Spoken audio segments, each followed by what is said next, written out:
We know that e-scooters are a really important part of the transport solution, but we want to make sure that they're as safe as possible for the community at large. For Neuron as a whole, they actually caught on very early on that disability is a major thing in today's society, working with different organisations that support disabled people, and they want to make sure that their safety comes first.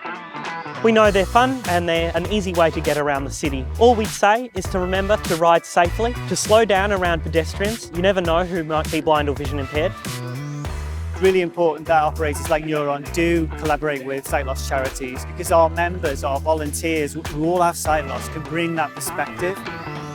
E-scooters could be parked improperly, people could be riding too fast or riding where they're not supposed to. Rider education is a really important component of reducing those behaviours, and we're happy to partner with Neuron to try and get that rider education out there to make sure that people are using these devices as safely as possible.